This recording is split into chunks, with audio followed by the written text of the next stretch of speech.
This program sponsored by Marwadi University, Rajkot, Gujarat. Join Global Campus for a 360-degree education.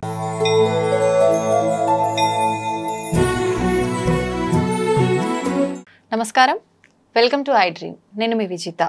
ప్రస్తుతం మనతో పాటు ఉన్నారు ప్రముఖ ఆధ్యాత్మికవేత్త బ్రహ్మశ్రీ డాక్టర్ రాజన్ నంబూత్రి గురుగారు. నమస్కారం గురుగారు. నమస్కారం గురుగారు, పూరి జగన్నాథ స్వామి రథయాత్ర గురించి చాలా గొప్పగా చెప్పుకుంటాం మనందరం కూడా. ఎక్కడా చూడనంత పెద్ద వైభవంగా జరుగుతుంది జగన్నాథ స్వామి రథయాత్ర అని చెప్పి కూడా వింటూ ఉంటాం.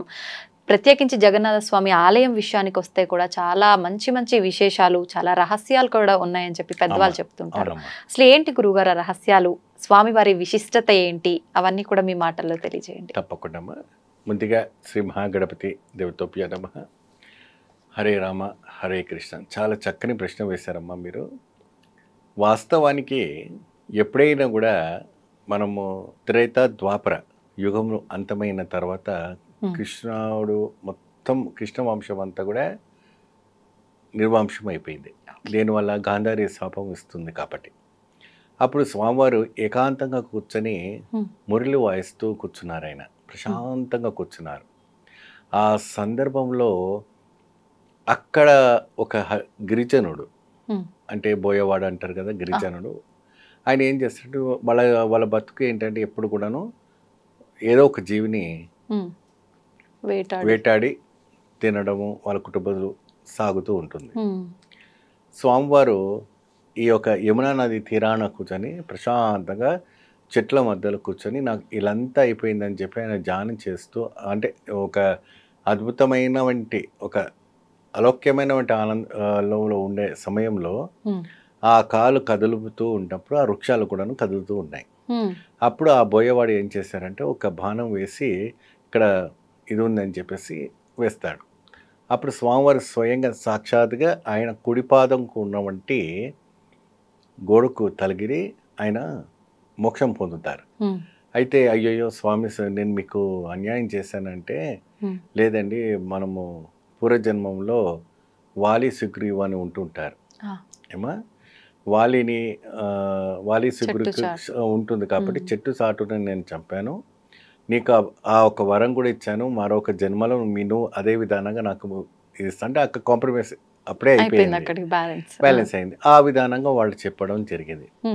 అయితే అప్పుడు అర్జునుడు వచ్చేసి స్వామివారి ఒక శరీరాన్ని యమునా నది తీరం ఒడ్డున కూర్చొని అదంతా అంతిమ సంస్కారం అంతా కూడా చేశారు.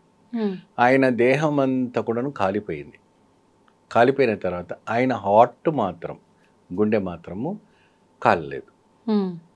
అది ఇంకా ఫంక్షన్లోనే ఉంది ఇప్పటికీ సజీవంగా. అయితే ఇది ఏం చేద్దామని చెప్పేసి ఒక మంచి లేప్యం పెట్టి ఒక ఇదికి పెట్టేసి దాన్ని పెద్దవాళ్ళని అందరినీ కనుక్కొని వాళ్ళు ఉంటే వాళ్ళ అన్న వాళ్ళు అంతా ఉంటారు కదా పంచపాండవుల్లో, నీటిలో వదిలేస్తే స్వామివారు స్వర్గప్రాప్తికి వెళ్తారనేసి చేసేస్తారు. అయితే అది నీటి నుంచి స్ట్రేట్గా సముద్రాలలో అలా వస్తుంటుంది.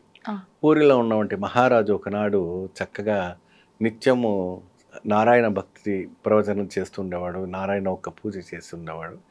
ఎప్పుడు చూసినా ఆ ఒక్క నారాయణ కీర్తనే ఉండేది. ఆయన ఒక సందర్భంలో ప్రదోషకాలం సాయంత్రం వేళల్లో ఆయన అంటే అక్కడ ఏంటంటే సూర్యుడు ఉదయించక ముందు సూర్యుడు అస్తమించిన తర్వాత గాయత్రి చేస్తారు. గాయత్రి ఉచ్చారణ చేసి అక్కడ స్నానం ఆచరించిన తర్వాత ఆయన చేతికి ఆ కలైబేర్ అంటారు వచ్చేస్తుంది. ఇదేంటి ఇంత గట్టిగా ఉంది, ఏంటి ఇది ఉంది నాకు అర్థం అవట్లేదు అని చెప్పి అది తీసుకుపోయి మహారాజుకి ఇస్తాడు. ఆ మహారాజు ఏం చేస్తారంటే ఆయనకు స్వప్నంలో ముందు రోజే నేను ఇలా సముద్రం అలలో నేను కొట్టుకొస్తాను, ఒకరికి దొరుకుతుంది, ఆయన వచ్చి నీకు ఇస్తాడు, నన్ను ఒక ఆలయ నిర్మాణం చేసి ప్రతిష్ఠ చేయమని చెప్పేసి మహారాజుకి శ్రీమన్నారాయణుడు కలలో చెప్తారు. సో ఆ ప్రక్రియ అంతా కూడాను ఆయన కలలో జరిగింది. వీరు వెళ్ళి ఇవ్వటం వల్ల ఆయనకు అది తెలిసింది. సో అప్పుడు కూడా ఆయన ఇచ్చిన తర్వాత ఈయన మోక్షం పొందారు. ఎవరు దొరికిన ఎందుకంటే అది కంటితో చూడకూడదు, చెవుతో వినకూడదు, నోరుతో మాట్లాడకూడదు. అటువంటి ఒక విశేషమైన వంటి ఒక కైంగర్యమైన వంటి కలవీరం. సో అప్పుడు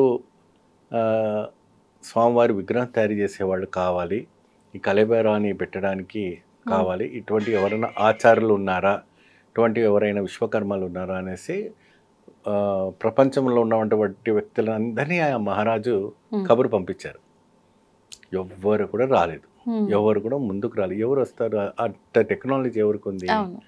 సో దాని లోపల పెట్టాలి, అది కూడా ఎలా ఉంటుంది ఏంటి అసలు ఎవరు తెలియదు అది.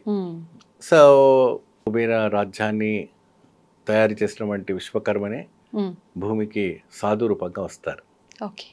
వచ్చిన తర్వాత మహారాజా అది నేను తయారు చేస్తాను, నాకు కొన్ని రోజులు సమయం కేటాయించండి, నాకు కొన్ని సమిధలు కావాలి, పలానా చోట్లో ఒక వృక్షం ఉంది, ఆ వృక్షాన్ని కోసుకొచ్చి నాకు ఇవ్వండి, నేను తయారు చేసి ఇస్తానని చెప్పేసి నేను పూర్తి చేసేంత వరకు ఎవరు కూడా గది లోపలికి రాకూడదు. అయితే కొన్ని రోజుల వరకు కూడా విశ్వకర్మ ప్రయత్నించినప్పుడు అంటే వుడ్ వర్క్ చేసేటప్పుడు సాధారణంగా సౌండ్స్ రావటం వస్తుంటాయి. అది కొన్ని వారం అయింది, నెల అయింది, 2 నెలలు అయింది, 3 నెలలు అవుతుంది, ఇంకా ఎటువంటి కూడా సౌండ్స్ రాలేదు. ఇంతకు ఆ ఒక మహావిష్ణు ప్రసాదం ఏమైంది, ఆ కృష్ణ వంటి శరీరం ఏమైంది, అసలు విగ్రహం చేస్తున్నారా, ఆ స్వామివారు లేరా అని చెప్పేసి ఆయన ఆతృతతో లోపలికి ప్రవేశించారు. ప్రవేశించే లోపలికి అప్పటికి నిర్మాణంగా ఉండేవంటి విగ్రహం మాత్రమే దర్శనిస్తాయి, పూర్తిగా కంప్లీట్ కాలేదు. ఇంకా ఆయనకు అదే నిర్ణయం ఉంది అని చెప్పేసి అప్పటి నుంచి కూడా అదే ఉత్సవాన్ని విగ్రహానికి చేయటం జరుగుతుంది. అంటే అలా చూసిన తర్వాత మళ్ళీ మిగతా వర్క్ చేయకూడదు, శాసనంలో లేదు, చేయకూడదు అనేసి అప్పుడు ఆయన భవిష్యవాణి చెప్తారు విశ్వకర్మ. ఇదే స్వామివారి కోరిక ఇదే ఉంది మహారాజా, దీనిపైన ఇకపైన ఏం చేయకూడదు, ప్రతి అధిక శ్రావణ మాసం వచ్చినప్పుడు ఈ యొక్క విగ్రహాన్ని అంతా కూడా తీసి ఆ కళేబరాన్ని మళ్ళీ వేరే దాంట్లో పెట్టాలట. అట్లా అని అది 12 సంవత్సరాలకు ఒకసారి వస్తుంది, 30 సంవత్సరాలకు ఒకసారి వస్తుంది, లేదంటే పోయినసారి మనకు అది వచ్చినప్పుడు కొత్తగా విగ్రహాలు తయారు చేసి పెట్టారు. సో అది కూడా చాలా జాగ్రత్తగా, చాలా భద్రతగా అన్ని గ్లౌజెస్ అన్ని శరీరానికి అన్ని బంధన చేసి చక్కగా నియమిష్టమాచారంతో పట్టుకోవాలి. ఆ కలబెరాన్ని పట్టుకునేటప్పుడు కూడా వాళ్ళ చేతిలో ఆ ఒక హాట్ సౌండ్ వస్తుంటుంది, డిప్ డిప్ డిప్. అంటే హాట్ కలబెరంలోనే ఉందా? ఉందండి, ఉంది లైవ్. ఇంకా చూడండి ఎంత ప్రకృతి ఉంది. ఆ కృష్ణ పరమాత్ముడు ఏ త్రేతాయుగం ఎక్కడ, కలియుగం ఎక్కడ అండి. అందుకే ఆ పూరిలో అన్ని లక్షల మంది ఎప్పుడైనా కూడా మీరు ఏ గుడికి వెళ్తే కూడా మూల విగ్రహం బయటికి రాదు. ఇక్కడ మూల విగ్రహం ఊరిని జనాలు చూడడానికి వస్తుంది. అదే గరీబ్ కా భగవాన్ అంటారు. పేదల దేవుడు ఎవరయ్యా అంటే పూరి జగన్నాథ స్వామి. ప్రజల కోసం బయటకు వస్తారు. అయితే ఇప్పుడు జగన్నాథ స్వామి విగ్రహాలు చెక్కతో ఉండటానికి రీజన్ ఇది, ప్లస్ పూర్తిగా అంటే స్వామివారి విగ్రహానికి చేతులు కాళ్ళు లేకుండా ఉంటుంది విగ్రహం. ఇందాక మీరు చెప్పినట్టుగా అలా కంప్లీట్ అవ్వకుండా ఉన్న విగ్రహం కాబట్టి ఇలాగే ఉండిపోయింది. ఓకే, స్వామివారి కోరిక పైన ఇలాగా నిలిచిపోయింది కాబట్టి ఇది ఇట్లాగే నడవాలి, ఇదే ప్రక్రియ చేయాలనేసి చేస్తుంటారు. గురుగారు, స్వామివారికి ప్రతి ఏడాది జ్వరం వస్తుంది అని చెప్పి కూడా వింటున్నాము, అది నిజమేనా? వాస్తవమేనండి, 100%. డాక్టర్స్ కూడా వాళ్ళు చెక్ చేస్తారు, కంప్లీట్గా 120, 130, 140 టెంపరేచర్కి వెళ్తుంది. దానికి ఇప్పుడు ఇక్కడ ఉన్నటువంటి వాళ్ళ మౌసి గారు అని అంటారు, మౌసి గారికి వెళ్ళి అక్కడ వాళ్ళకి ఆయనకు ఈ 12 రోజుల పాటు కూడా ట్రీట్మెంట్ చేస్తారు. అనేక రకమైనటువంటి మూలికలు తీసుకొచ్చి, అనేక రకమైన ద్రవ్యాలు తీసుకొచ్చి స్వామివారికి సేవ చేసి తర్వాత తిరిగి రథయాత్రను ముగిస్తారు. చాలా అద్భుతమైనటువంటి సెన్సిటివ్ మ్యాటర్ ఇది. చాలా అద్భుతంగా భగవంతుడు ఉన్నాడని సాక్షాధార నిర్ధారణ అయ్యేవంటి, నిజంగా కళ్ళ ముందు మనకు కనిపిస్తుంది. గురుగారు, రథయాత్రలో కూడా చాలా మందికి అంటే ఇబ్బందులు జరగటము అలాంటివి జరుగుతూ ఉంటాయి కదా, చూస్తుంటాము. ఎందుకని అలా జరుగుతుంది? అది దాని వెనకాల కూడా ఏమైనా ఉందా? ఇప్పుడు ఒకటి భక్తులకి భయం ఎక్కువైపోయింది. ఎందుకు? కష్టాల వల్ల కావచ్చు, లేదంటే పాపాల వల్ల కావచ్చు, ఇంకేదైనా కావచ్చు, లేదంటే అతి ప్రేమన కావచ్చు. ఆ దాని వల్ల ఏమవుతుందంటే అక్కడ స్వామివారి రథయాత్ర గుంజకపోయినా పర్వాలేదు, ఆ తాడు పట్టుకుంటే చాలు 7 జన్మల పాపాలు పోతుందట. పూరి శాసనంలో రాసిపడి ఉంది. మీరు వెళ్ళి టచ్ చేస్తే చాలు, లాగకుండా పర్వాలే, అటువంటిది తాకితేనే. కొంతమంది ఏం చేసుకుంటారంటే రథం కింద పడిపోవడానికి కూడా సిద్ధమైపోతారు. స్వయంగా స్వామివారే వచ్చారు కాబట్టి ఇంకా అలా అలా కూడా కొన్ని జరుగుతాయి. సో కొన్ని తొక్కిసలాట్లు జరుగుతాయి.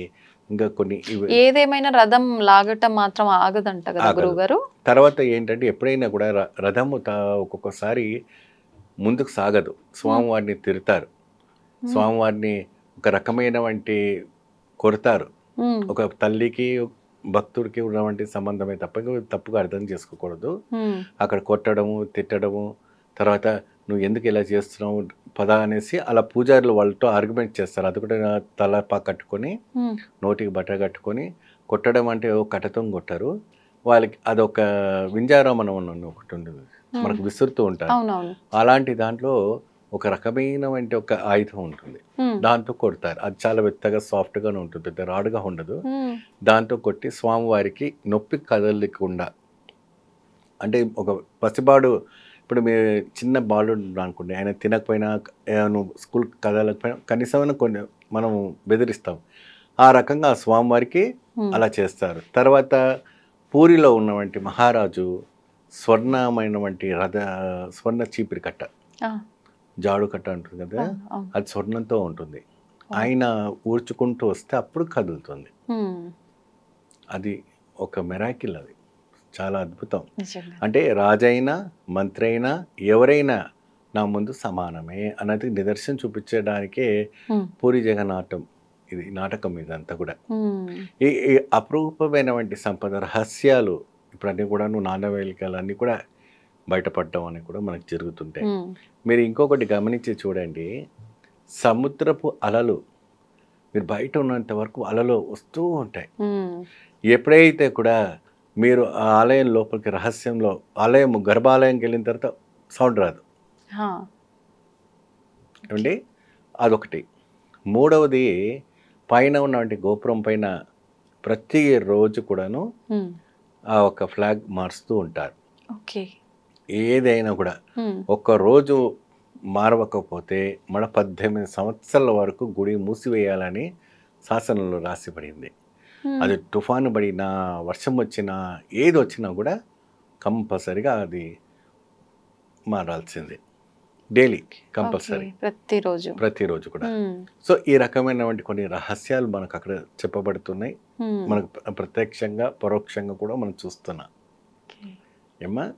మరి ఇంకోటి రహస్యం ఏమిటినే, స్వామివారు స్వప్నంలో అక్కడ నిద్రించిన వాడికి స్వప్నంలో కూడా వస్తారంటే కొంతమంది, అంటే భక్తులకేమ్మా నిద్రించడానికి వస్తుంటారు. పిల్లల్ని వేసుకొని అక్కడ వేసుకొని ఊరి నుంచి వస్తారు, వచ్చి అక్కడ వాళ్ళకి రూమ్స్ అటువంటి ఏం ఫెసిలిటీస్ దొరకకపోయినా గుడి ప్రాంగణంలో కూడా పడుకొని ఉంటుంటారు. ఆ ప్రాంతంలో కూడా స్వామివారి చిన్న పసిబళ్ళగా రావటము ఏమండి, అలాంటి వాళ్ళకి వచ్చేసాన వాళ్ళకి కలర్ రావటం, అలాంటివి కూడా అనుభూతి చాలా వరకు కూడా మీడియాలో ఎంతమంది చెప్పటం అని కూడా జరగబడింది. ఇప్పటికీ జరుగుతున్నాయా గురుగారు అలాంటి అనుభూతులు? ఇప్పుడు కూడా జరుగుతున్నాయి. భక్తి నమ్మకం అనేది చాలా అవసరం. నమ్మకం లేకపోతే ఏది లేదు. ఏదైనా కూడా భక్తితోనే నమ్మకంతో చేయాలి. సంతోషం గురుగారు, నిజంగా చాలా మంచి మంచి విషయాలు పూరి జగన్నాథ స్వామి వారికి సంబంధించిన విశేషాలన్నింటినీ అద్భుతంగా వివరించారు. ధన్యవాదాలు. నమస్తే.